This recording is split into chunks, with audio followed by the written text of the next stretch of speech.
I guess that I do the same that I did in the university. While I was a student, I did plenty of models and plenty of rough models to some detailed models from different scales.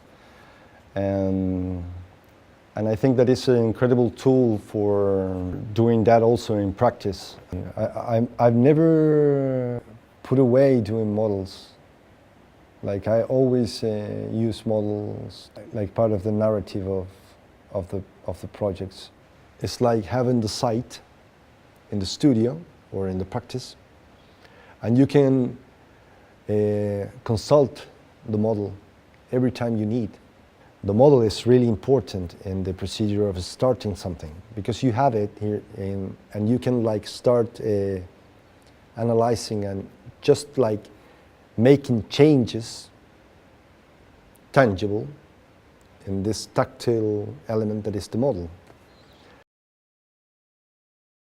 This was a 48 square meter flat that was really small, and they needed to, like inside the apartment, the program was clearly with really bad conditions of daylight and really bad conditions of flows and circulations within each program.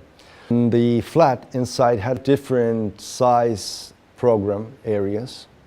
I took everything I could in a way to leave like only like the skeleton of the project. So the model was like really important and to get more definition, like precise definition of the areas I was going to leave. The most important thing to understand with an artificial light, but only one focus one, as the sun, I could define like the angles of the rays of this artificial light in order that I could make the reflection in order to get like this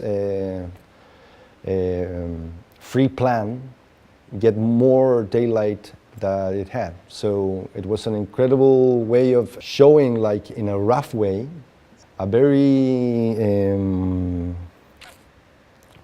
revealing way of how the light was working in. The model was a really good tool to make them understand what I was thinking of this tragedy and how I could reorganize like the program.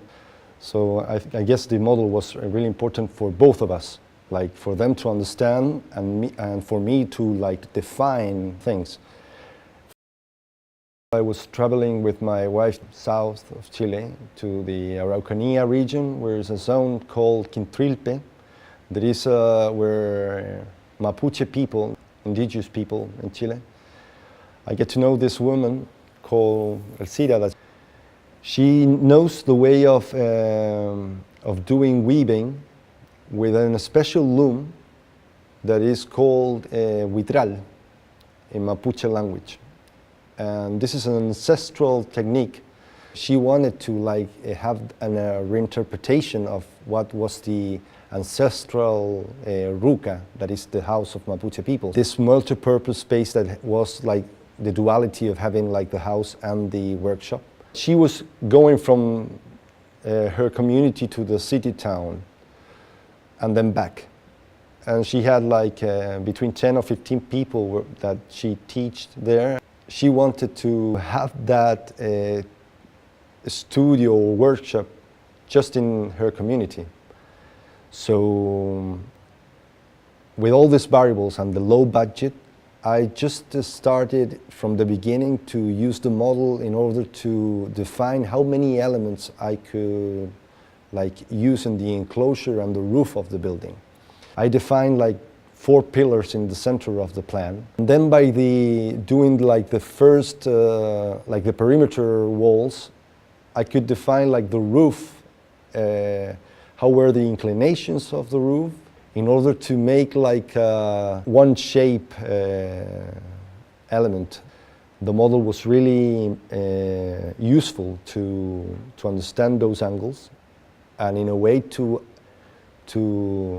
for me to know how many elements I was using in order to know if I was in the budget or I was going out the budget. in a way playing with the elements, and the masking tape is really good because you can like have like an idea of something, and then you can like check if it's all right, the budget, so you can take it easily and then go again. So the model is like changing and adapting. With a rough model, like this is study models, you can do like plenty of changes until you get like to the precise one.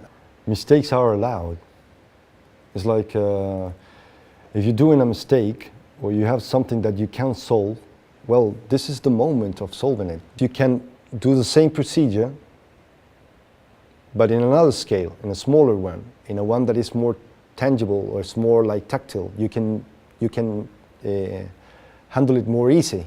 It's like common sense in a way. Why you are going to do the mistakes in the reality if you can do it in the model?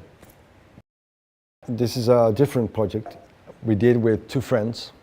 Like the three of us did like this competition together, and the clients were the St. George School that had the tradition of scouting like for 85 years. They were like needing to do like a new place. They have like 30 acres of land where the school is like spread in the area. So you have like plenty of nature around classrooms and lots of trees, and you have a really close connection with nature. It was like 150 scouts, and they defined like a program that was 2 multipurpose spaces, a big square where people could get together. We spread the program within the context site. So we defined 2 volumes that were really close together. They had like a surface circulation between them. Other 2 elements were like the quincho, a place where you can do barbecue. We added the tower in order to have like this vertical element of recognition within the school. You can see it from the distance, so it would be much easier the approximation of the people to the site by the reference of these elements. They didn't ask for a model in the submission of the competition.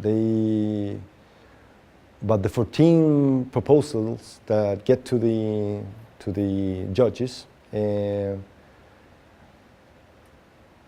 were two of them that had models, and we did this like really rough and like kind of a dirty model. We draw all the ideas that we were like seeking, and we were like writing all the things we understood by being in the site, like for example, kind of atmosphere of the forest, and it was written on the model.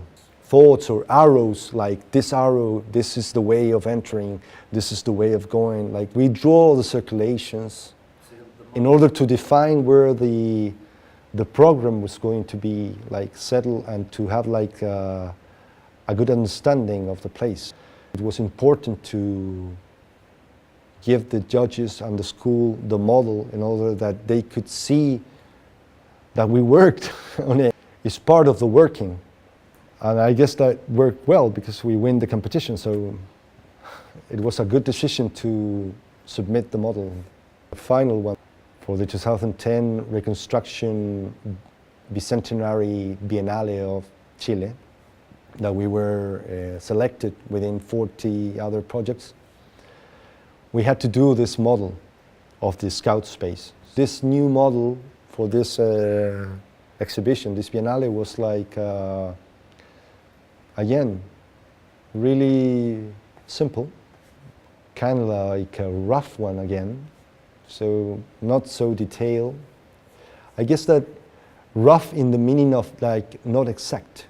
Finally, we did the topography of the project with the CNC machine. only just the precise lines of the volumes where they were going to be, no trees, and just the lines that define the topography and the position of the elements. That was it in like digital, because we get the block with all the position of the project, and we did the volumes that were put in these locations, all handmade and in a really rough way. Was no detail. It was like everything was drawn. It always happens when you're like doing sketches or with a pencil. You smudge it, you smudge it, so the plenty of parts of the model were smashed, and that gave like kind of shades in the model. But at the beginning we were like, are we going to clean this? And I was, no. You can see the photographs, you can see the plans. That's where like the precise things are going to be shown in this exhibition. The model is more kind of a conceptual, in order that the people could understand the project in the context.